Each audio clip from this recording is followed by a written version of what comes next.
Le livre du ciel, tome 2. 22 juillet 1899. La croix rend l'âme transparente. Comment éviter le précipice? Ce matin, mon adorable Jésus s'est montré portant à son cou une croix en or toute brillante, qu'il regardait avec grande satisfaction.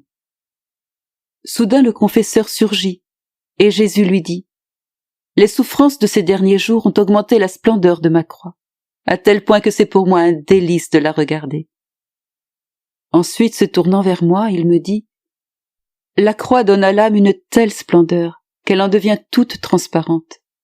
De même qu'on peut donner toutes les couleurs à un objet transparent, la croix, par sa lumière, donne à l'âme des facettes aussi variées que splendides. D'autre part, sur un objet transparent, on peut facilement détecter les poussières, les moindres taches et même les ombres. Il en va ainsi avec la croix. Puisqu'elle rend l'âme transparente, elle lui permet de repérer ses plus petits défauts et ses moindres imperfections, à tel point qu'aucune main de maître ne peut faire mieux que la croix pour transformer l'âme en une demeure digne du Dieu du ciel. Qui pourrait dire tout ce que j'ai compris au sujet de la croix, et à quel point l'âme qui la possède me paraît enviable? Ensuite, il m'a transporté hors de mon corps. Je me suis trouvé au sommet d'un très haut escalier sous lequel il y avait un précipice.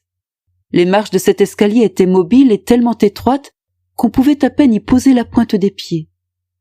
Le plus terrifiant était le précipice lui-même, et le fait que l'escalier ne possédait ni rampe ni appui. Si quelqu'un tentait de s'agripper aux marches, celles-ci s'arrachaient. En voyant que la plupart des gens tombaient, j'étais glacé jusqu'aux os. Cependant, il fallait absolument escalader ces marches. Je me suis donc engagé dans l'escalier, mais après 2 ou 3 marches, voyant combien je risquais de tomber dans l'abîme, j'ai supplié Jésus de venir à mon secours. Sans que je sache trop comment, il s'est trouvé près de moi et il m'a dit: « Ma fille, ce que tu viens de voir, c'est le chemin que tout homme doit parcourir sur cette terre. Les marches mobiles sur lesquelles on ne peut même pas s'appuyer sont les choses de la terre.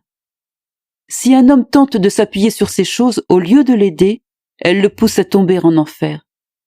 Le moyen le plus sûr consiste à grimper et à voler presque, sans toucher le sol, sans regarder les autres et en gardant les yeux fixés sur moi afin de recevoir aide et force. Ainsi, on peut facilement éviter le précipice. »